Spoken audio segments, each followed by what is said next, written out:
Alors, du coup, je pense qu'on va commencer. Donc, est-ce que déjà vous avez des questions sur les chapitres de SP2 qu'on avait vus avant? Alors, attendez une seconde. Oui, donc déjà, est-ce que vous avez des questions sur les chapitres de SP2 qu'on a vus avant ou que vous avez vus un peu avant? Est-ce que tout était clair ou est-ce qu'il y a des choses que vous n'avez pas compris? Non, ça va. Ok. Donc aujourd'hui, ce qu'on va faire, c'est qu'on va parler du larynx, du pharynx et de la trachée. Donc c'est un cours assez dense parce que vous avez trois entités qui vous sont décrites. Donc le larynx qu'on va étudier en premier. Donc à savoir, donc je vous ai mis en partage, on va avoir des schémas du poly, mais aussi des schémas du néther qui sont plus complets et qui vont vous permettre de mieux comprendre. Donc, le larynx, il faut savoir que c'est l'organe essentiel de la phonation. C'est-à-dire que c'est grâce au larynx que vous allez pouvoir parler, vous exprimer. C'est aussi un organe respiratoire, parce qu'il y a de l'air qui passe, ça on le verra plus tard. Donc, on dit, enfin, ce qu'ils nous disent dans le poly, c'est que toute modification de la voix doit absolument, obligatoirement, entraîner un examen du larynx. Donc, déjà, ce qu'il faut savoir, c'est que le larynx, il est formé de cartilage élastique. Ça, c'est hyper important. C'est pas des os, c'est pas des cartilages fixes, c'est des cartilages élastiques qui sont unis par des articulations, qui sont mis en mouvement par des muscles et tapissés par une muqueuse. Donc, il y a plusieurs éléments dans le larynx. Il y a les cartilages, les articulations, donc c'est les cartilages entre eux, les muscles et la muqueuse. Donc, on va commencer par parler des cartilages. Donc, il faut savoir qu'il y a 3 cartilages impairs. Donc, impairs, ça veut dire qu'ils sont seuls. Il n'y en a pas 2 comme eux dans le larynx. Donc, on va avoir le cartilage thyroïde. Donc, le cartilage thyroïde, c'est celui que vous voyez en 5. Donc, c'est le plus gros du larynx. Vous avez le cartilage thyroïde, le cartilage épiglottique ou épiglotte. Donc, c'est ce que vous voyez en 1. Ainsi que le cartilage cricoïde. Donc, le cartilage cricoïde, c'est ce que vous voyez en 7. Donc, la particularité du cartilage cricoïde, c'est que c'est un rond complet, on le verra plus tard, mais ces 3 cartilages, on appelle ça des cartilages de soutien. Donc, c'est l'armature, si vous voulez, du larynx, car ils permettent et ils servent à maintenir le larynx ouvert pour les passages d'air inspiré, expiré. D'où le rôle dans la respiration. Pardon. Donc, ça, c'est pour les cartilages impairs. Donc, il y en a 3. Ensuite, il y a 3 cartilages pairs cette fois-ci. Donc, on va avoir le cartilage aryténoïde, le cartilage corniculé et le cartilage cunéiforme. À savoir que les cartilages aryténoïdes sont les cartilages qui sont mobiles au sein du larynx. Donc, c'est pour ça qu'ils ont un rôle dans la phonation, parce que vous savez, quand on parle de phonation, de voix, on évoque généralement les cordes vocales. Sauf que les cordes vocales, elles doivent être mises en tension par des cartilages et par des mouvements. Donc, ces cordes vocales vont être mises en tension par, entre autres, le cartilage aryténoïde. Enfin, les cartilages aryténoïdes, parce que ce sont des cartilages pairs. Donc, je répète, vous avez 3 cartilages impairs, thyroïde, épiglottique et cricoïde, et 3 cartilages pairs, aryténoïde, corniculé, cunéiforme. Donc ça, c'est la base. Est-ce que déjà, vous avez des questions à ce niveau-là? Non. Oh, ça va. Ok. Donc ça, c'est ce que vous voyez sur ce schéma. Ok, c'est le schéma du poly, donc hyper important. On va détailler rapidement les différents cartilages en sachant qu'il y en a qui sont plus détaillés que d'autres. Donc le cartilage thyroïde, comme je vous ai dit, c'est le plus volumineux de tout le larynx. Donc c'est celui qui fait apparaître, vous savez, la pomme d'Adam chez les hommes. Donc c'est ce relief-là. Ce relief-là, il est dû au cartilage thyroïde. Donc je vais essayer de voir si sur les autres photos on ne voit pas mieux. Hop, hop, hop. Voilà, c'est beaucoup mieux ici. Hop. Donc ici, mince, je vais voir si j'arrive à écrire. Hop. Voilà. Ici, ça, vous voyez le petit marqueur rouge ou pas? Ouais. Super. Ça, c'est le cartilage thyroïde. Et ce relief au milieu, et tout ça, c'est ce qui va entraîner le relief de la pomme d'Adam uniquement chez l'homme, parce que chez la femme, c'est pas marqué à ce point. Donc, le cartilage thyroïde, il est composé de deux lames, droite et gauche, qui forment un angle dièdre de 90 degrés ouvert en arrière. Donc, vous le voyez ici. Donc, cet angle-là, c'est l'angle dièdre postérieur. Et ça, hop, c'est ce qui va déterminer cet angle-là. Et là, vous avez la lame droite, la lame gauche. OK? Donc, on appelle cet angle l'angle rentrant, parce que voilà, il est en arrière, quoi. Donc, ces lames, elles ont deux faces. Donc, comme vous le voyez, une face antéro-externe et une face postéro-interne. Donc, interne-externe, si vous voulez. Chaque lame présente une ligne oblique. D'accord? Donc, je pense que celle-ci, on la voit peut-être mieux. On va voir si on la voit mieux ici. Non, on ne la voit pas ici, donc on va repartir ici. Hop. Donc, en fait, si vous voulez, hop. Par ici, vous avez une ligne oblique qui va permettre une insertion musculaire, donc avec les muscles thyroïdiens, sternothyroïdiens et le constricteur inférieur du pharynx. Donc en gros, si vous voulez, pour vous simplifier, cartilage thyroïde, deux lames droite et gauche, avec une ligne sur chaque lame et avec des muscles qui s'insèrent dessus. Ça, c'est la première chose. Donc ça, c'est sur la face antéro-externe. Maintenant, on va passer à la face postéro-interne. Donc, cette face-là, elle va encadrer le larynx, mais également les faces latérales du pharynx. On va voir quand on va voir le pharynx tout à l'heure. En fait, c'est quelque chose qui s'emboîte l'un dans l'autre, si vous voulez. C'est pas de deux entités à part dans le corps. C'est vraiment quelque chose qui s'emboîte. Donc, on dit qu'elle encadre le larynx, mais également le pharynx. Donc, le larynx fait saillie en arrière, donc on le voit en arrière, et détermine deux gouttières verticales laryngo-pharyngées. Donc, en gros, qu'est-ce que ça veut dire ça? Ça veut dire que comme le larynx, le cartilage thyroïde, il encadre le pharynx, vous allez avoir un espace entre le cartilage thyroïde et donc le larynx et le pharynx, et on appelle ça les gouttières verticales laryngo-pharyngées. Ça, c'est le premier point. On appelle ça aussi le récessus piriforme, mais ça, vous l'apprendrez quand vous ferez bien le cours. Là, c'est juste pour comprendre. Donc, on dit que les ligaments vestibulaires et vocaux s'insèrent sur l'angle rentrant. Donc, l'angle rentrant, on a dit que c'était ici. Ligaments vestibulaires et vocaux, ça va être, entre autres, les cordes vocales. OK? Est-ce que là, ça va pour le cartilage thyroïde? Ouais. OK. Dernière petite chose, vous avez... Je ne sais pas si on le voit mieux là, mais vous avez, sur le bord supérieur du cartilage thyroïde, vous avez ce qu'on appelle une incisure thyroïdienne supérieure. Sur le bord inférieur, une incisure thyroïdienne inférieure.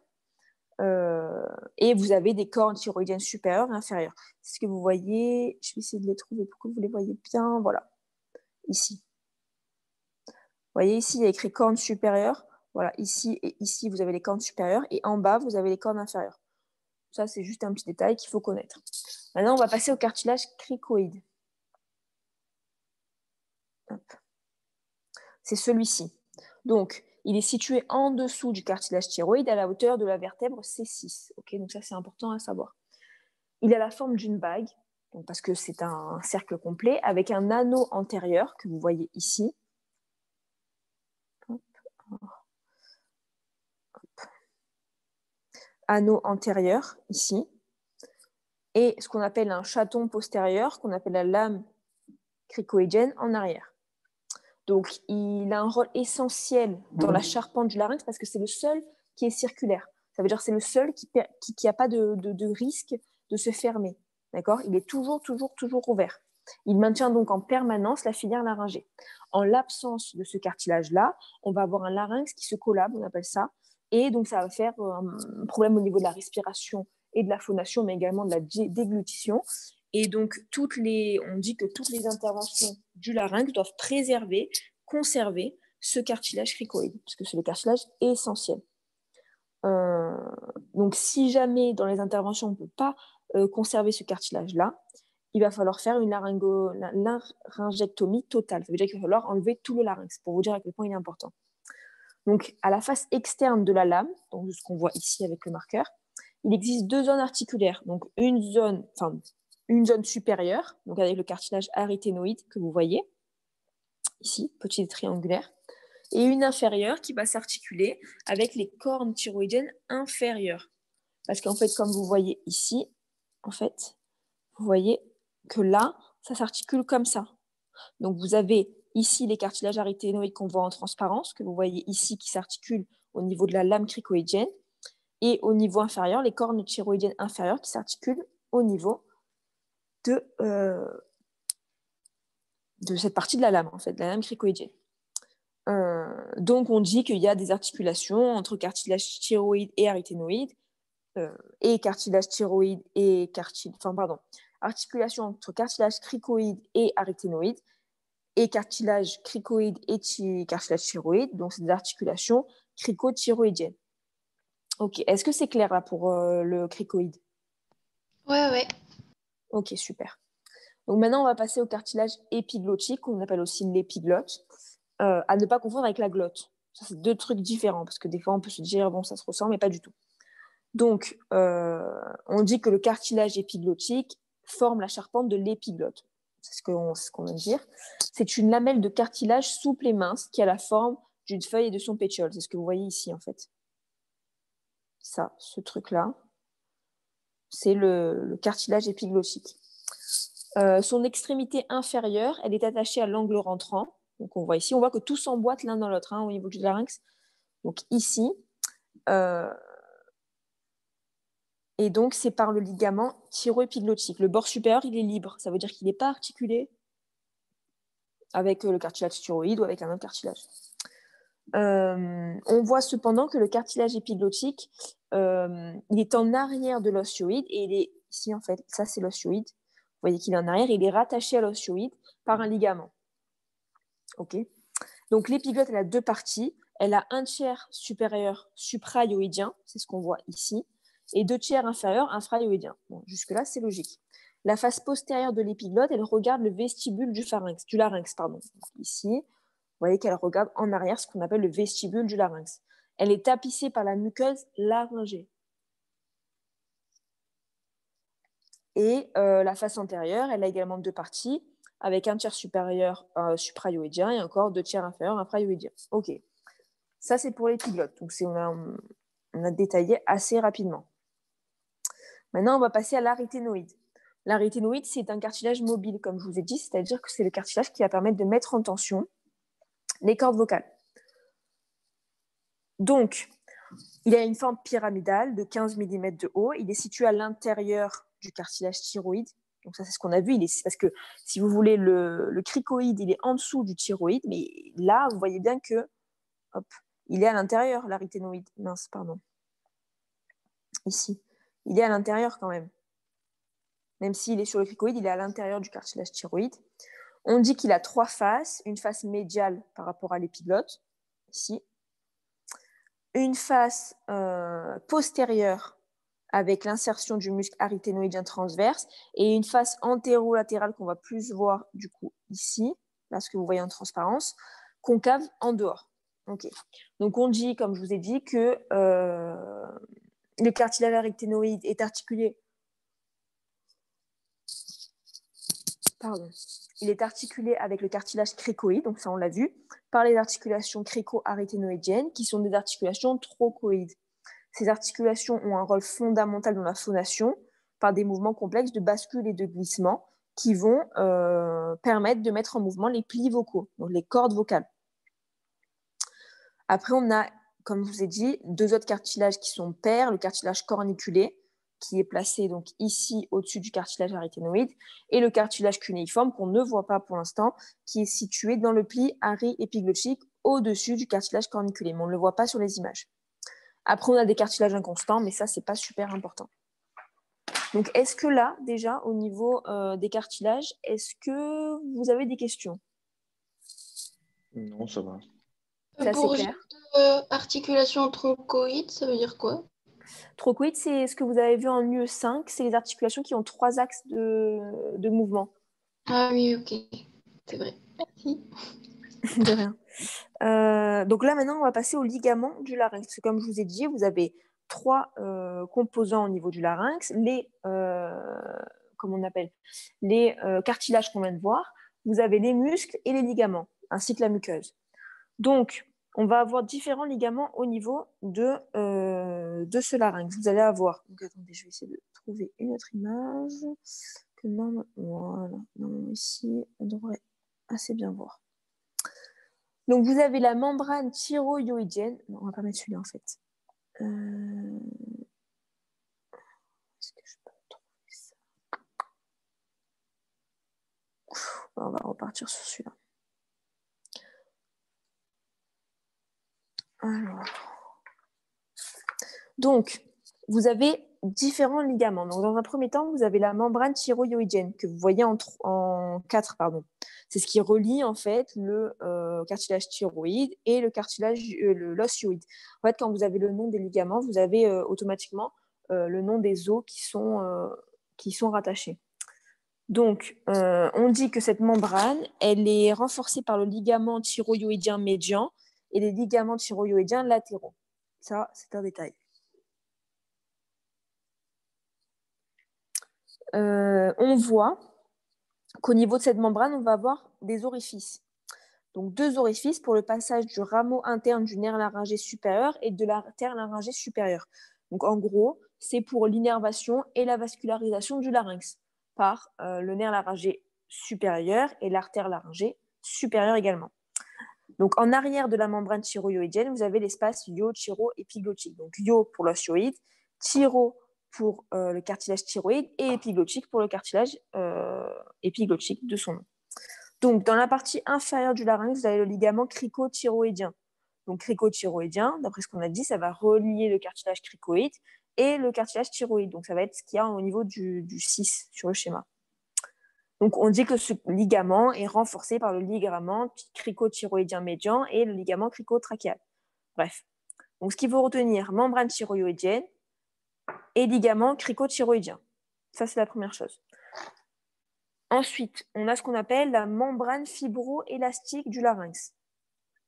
C'est une membrane qui est située sous la muqueuse, donc c'est quand même assez profond. Vous avez donc de haut en bas la membrane quadrangulaire, donc là il faut faire attention. Membrane quadrangulaire, elle est tendue entre le bord latéral du cartilage épiglottique. Est-ce qu'on le voit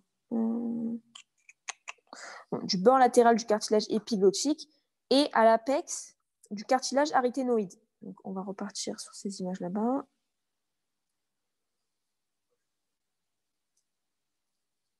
Hop, je vais vous le dessiner. Donc, on dit que la membrane quadrangulaire, elle est tendue entre le bord latéral du cartilage épiglottique, l'apex du cartilage aryténoïde, donc hop, comme ça à peu près, et le ligament vestibulaire. Le ligament vestibulaire, c'est quoi? C'est le renforcement du bord inférieur de la membrane quadrangulaire. Il est tendu entre l'angle entrant du cartilage thyroïde et la fossette triangulaire du cartilage aryténoïde. Donc, ça va être quelque chose comme ça, en fait, si vous voulez. Donc, ça forme le pli vestibulaire. En gros, ça va donner quelque chose comme ça. Ensuite, vous avez ce qu'on appelle le ligament vocal, qui est tendu toujours entre l'angle rentrant du cartilage thyroïde et le processus vocal du cartilage aryténoïde. Processus vocal, ça va être par là. Okay, c'est plus bas que l'apex. Il forme le relief de la corolle vocale. Donc, en fait, vous voyez que le ligament vestibulaire et le ligament vocal sont insérés sur le cartilage aryténoïde. C'est pour ça que le cartilage aryténoïde, il a un rôle essentiel dans la phonation, parce que c'est lui qui va permettre ces différents mouvements. Donc, membrane quadrangulaire, ligament vestibulaire, ligament vocal, puis le cône élastique, c'est ce qu'il y a entre le ligament vocal, le ligament cricothyroïdien et le bord supérieur du cartilage cricoïde. Donc, le ligament vocal que nous avons ici, le ligament cricothyroïdien, donc on ne voit pas sur cette face-là, mais c'est ce qui relie, si vous voulez, le cricoïde et le thyroïde, donc ça va faire quelque chose comme ça, et le bord supérieur du cartilage cricoïde. Donc, je reprends. Membrane quadrangulaire, bord latéral de l'épiglotte, l'apex du cartilage aryténoïde et le ligament vestibulaire. On a le ligament vestibulaire qui est tendu entre l'angle rentrant du cartilage thyroïde et la fossette triangulaire du cartilage aryténoïde. Le ligament vocal entre l'angle rentrant toujours et le processus vocal de l'aryténoïde et le cône élastique. Ça y est, beaucoup d'informations. Est-ce que ça va à peu près? Ouais, ça va. Ok. Donc ça, c'est pour la membrane fibroélastique.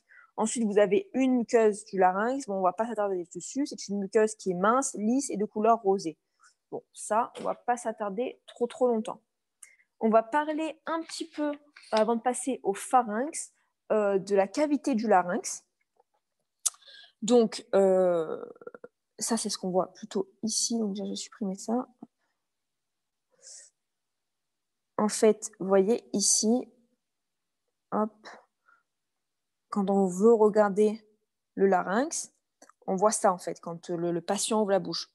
Donc, vous allez avoir trois parties. La partie supérieure ou le vestibule, la partie moyenne ou le ventricule et la glotte, la partie inférieure. Donc, je vais juste vous citer les différentes parties parce que ça, c'est un truc qu'il faut apprendre. Il n'y a pas tellement de représentation, mais vous allez avoir l'aditus laryngé, le vestibule, le ventricule, la glotte et la cavité infraglottique. Voilà, donc il faut savoir qu'il y a trois parties dans les cavités du larynx avec, donc je répète, le vestibule, le ventricule et la glotte. Maintenant, en ce qui concerne les muscles, vous allez avoir des muscles extrinsèques, des muscles intrinsèques. Donc ça va être à apprendre par cœur. Il n'y a pas de choses assez distinctives. Ce qu'il faut savoir, c'est que les muscles extrinsèques, ils sont tous élévateurs ou abaisseurs du larynx. Il n'y a pas d'autre fonction à ça. Et ils s'insèrent tous à distance du larynx et on dit qu'ils assurent la mobilité de celui-ci. Les muscles intrinsèques sont des muscles striés qui s'insèrent sur les cartilages et qui modifient la lumière de la cavité laryngée et des cordes vocales, donc ils vont faire s'ouvrir, se fermer, etc. Vous allez avoir 7 muscles pairs dans les muscles intrinsèques et un seul muscle abducteur et 2 muscles impairs. Ce n'est pas le plus intéressant à voir ensemble, c'est ce que vous apprendrez. Vascularisation, comme on l'a dit, ça va être par les artères laryngées, donc supérieures et inférieures. Au niveau de l'innervation, ça va être quelque chose de très riche qui va être assuré par 2 nerfs. Le nerf laryngé supérieur, le nerf laryngé inférieur. Donc, ce n'est pas super compliqué. Vous avez soit artère laryngée supérieure inférieure ou nerf laryngé supérieur inférieur. C'est tout le temps comme ça. On dit que le nerf laryngé supérieur, il est essentiellement sensitif. Donc, ça veut dire qu'il va permettre la sensibilité au niveau du larynx. On vous décrit son trajet, mais ça, vous le verrez. Et le nerf laryngé inférieur, c'est le nerf moteur du larynx. C'est lui qui va permettre la motricité et le mouvement du larynx. Donc ça, c'est ce qui concerne le larynx. Est-ce que ça va? Est-ce que vous avez même une petite question, quelque chose que vous n'avez pas compris ou que vous voudriez qu'on détaille ensemble? Non, ça va, nickel. Juste pour les ligaments du larynx, à un moment, on s'est écrit ligament cricothyroïdien et on peut dire aussi membrane cricothyroïdienne, c'est pareil? Non, si on te dit ligament, c'est que c'est ligament. Bon, c'est pas super grave, hein, mais moi je pense que s'il y a écrit ligament, en fait, si tu veux, un ligament c'est plus fin qu'une membrane. Ok. Donc c'est pour ça qu'ils différencient la membrane et le ligament. Parce que tu vois que la membrane thyroïdienne, elle est quand même assez épaisse, alors que le cricothyroïdien, c'est quand même plus fin. C'est un détail, hein, mais voilà. Merci. Ok, donc ça c'était pour le larynx. Maintenant, on va passer un peu au pharynx. Est-ce que vous avez eu des cours? Est-ce que ces cours, vous les avez eu à la fac ou pas encore? Non, pas encore. Ok. Donc après, voilà, ça dépend de ce que le prof dit, parce que dans ce cours-là, il y a 3 parties. Des fois, il allège un petit peu. Donc ça dépend. Donc on va voir les grandes lignes, si j'arrive à retrouver le pharynx. Hop. Ça, c'est une coupe médiane de la tête, si vous voulez, qui va jusqu'au début de l'œsophage, tout ça. Ça permet de voir les différentes parties. Donc, en ce qui concerne le pharynx, on dit que c'est une demi-gouttière musculo-membraneuse située en avant de la colonne cervicale et en arrière de la cavité nasale, cavité orale et du larynx. Parce que dans ce pharynx, on a 3 parties. Le nasopharynx, donc en arrière de la cavité nasale, l'oropharynx en arrière de la cavité orale et le laryngopharynx en arrière du larynx. Donc, c'est quand même assez étendu. Ça va des coales, donc au niveau des cavités nasales, au larynx, qui est quand même assez bas. Donc, on dit que c'est un carrefour musculo-membraneux qui est interposé entre la voie digestive et la voie aérifère. Parce que vous avez nasopharynx qui amène l'air, oropharynx qui communique avec les cavités orales où les aliments pénètrent. Donc, c'est pour ça qu'on dit que c'est un carrefour. La trompe auditive, elle va s'aboucher au niveau du pharynx. Donc, pour résumer, le pharynx, il va avoir un rôle de phonation, de respiration, de déglutition et d'audition. Ça, c'est hyper important. Donc, on dit qu'il a une forme d'entonnoir irrégulier. Il est étendu de la base du crâne au bord inférieur du cartilage cricoïde, où il se continue avec l'œsophage. Donc, vous voyez que vous avez le larynx qui est en avant et le pharynx qui est en arrière, en fait. Donc, il est constitué de muscles et de fascia. Le pharynx s'élève lors de la déglutition. C'est important. Quand vous avalez, vous allez avoir le pharynx qui va monter et non pas descendre. On dit que ces dimensions sont variables. Donc ça, ok. Ensuite,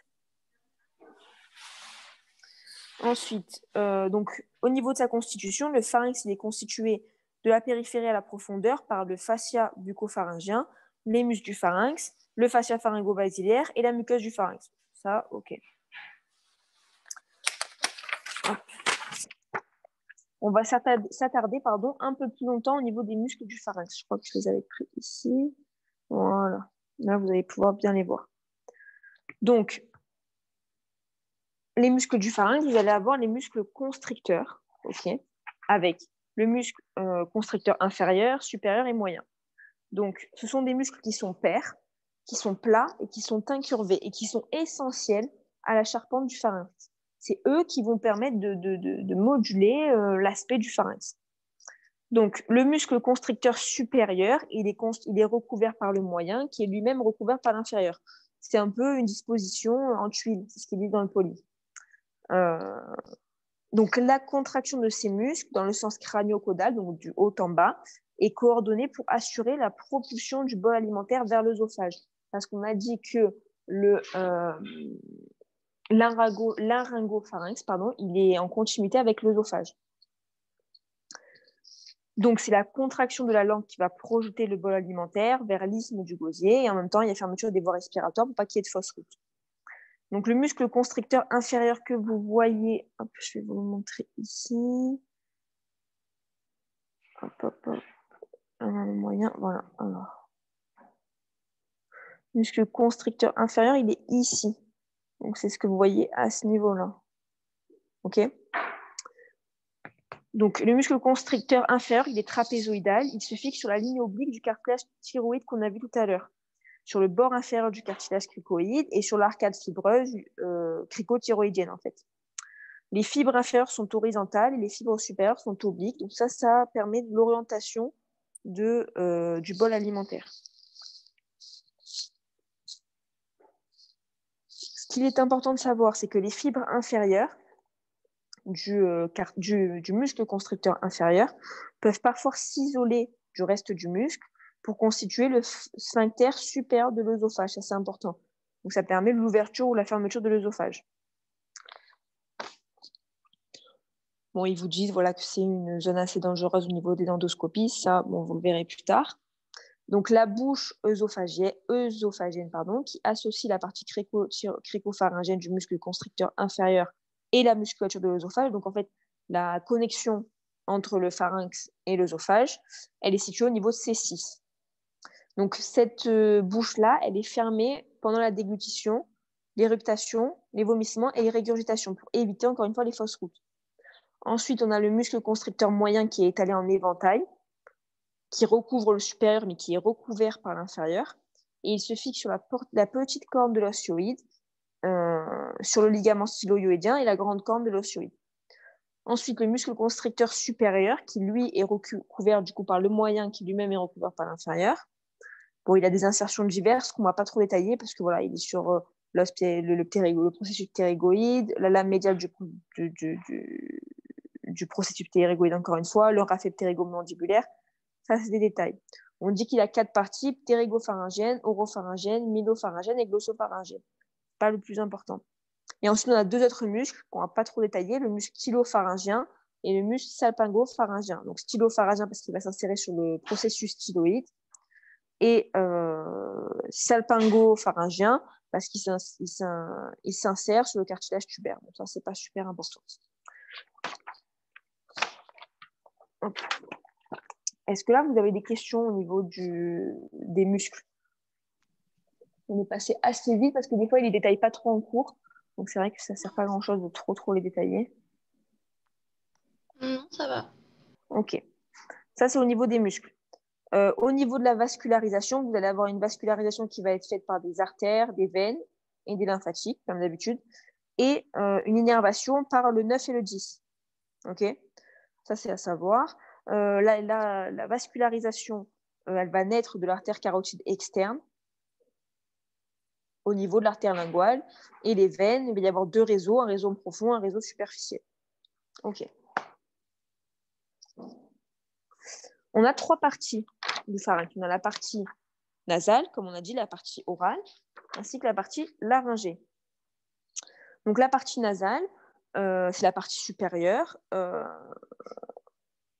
Et dans cette partie-là, au niveau des parois de cette partie-là, on va avoir un amas de follicules lymphoïdes qui s'appelle en fait la tonsil pharyngienne. Et ça participe justement à la vascularisation lymphatique. Vous avez déjà certainement entendu parler des végétations. Donc, si on a une hypertrophie de cette tonsil-là, on va avoir des végétations adénoïdes. Latéralement, au niveau de cette partie nasale, on va avoir l'ostium pharyngien de la trompe auditive. Vous vous rappelez, on avait dit que la trompe s'abouchait au niveau du pharynx. Donc, c'est au niveau de la partie nasale. C'est ça qui lui donne, si vous voulez, un rôle au niveau de l'audition. Cet ostium-là, il va avoir un rôle au niveau de l'aération. D'accord ? Ensuite, au niveau de la partie orale, donc la partie orale du pharynx, elle va être limitée en haut par le voile du palais. Donc ça, c'est logique. Latéralement par la fosse tonsillaire. Donc, il va y avoir encore une fois des tonsilles. Donc, je répète, en haut par le voile du palais et latéralement par la fosse tonsillaire. Cette partie-là, on l'appelle l'isthme du gosier. Limitée en haut par l'uvule palatine, latéralement par les arcs palatoglosses et le V lingual en bas. OK ? Donc ça, c'est l'isthme du gosier. C'est hyper important de connaître ce nom-là parce qu'il va être utilisé assez souvent. Et ensuite, en ce qui concerne la partie laryngée, on va avoir de chaque côté, si vous voulez, la partie laryngée va être limitée en avant et en haut par l'épiglotte et de chaque côté par les plis ari-épiglottiques. Donc ça va être le relief qui est formé par les cartilages aryténoïdes et les cartilages corniculés. On dit que de chaque côté se trouvent les récessus piriformes, c'est ce dont on a parlé tout à l'heure, donc l'espace entre les cartilages du larynx et le pharynx. Ce qui est important de savoir, c'est que juste au niveau de cette partie laryngée, on a le pli du nerf laryngé. C'est ça qui va permettre l'innervation. La dernière partie de ce cours est super importante, c'est l'anatomie fonctionnelle de la déglutition. Donc, les 3 phases de la déglutition. Donc, c'est quoi déjà la déglutition? Ça va être le transfert du bol alimentaire de la bouche à l'œsophage. Donc, l'œsophage qui prolonge le pharynx. Okay, donc, à travers le pharynx. Donc, la première phase, c'est la phase buccale. La phase où le bol alimentaire va se retrouver dans la cavité orale. Donc, le bol alimentaire, il est comprimé contre le dos de la langue. Donc, il va y avoir avant ça la mastication, l'insalivation, et il va y avoir des muscles au niveau de la langue, qu'on verra au niveau de la cavité buccale du cours de SP2, qui vont permettre au bout de la langue de se relever.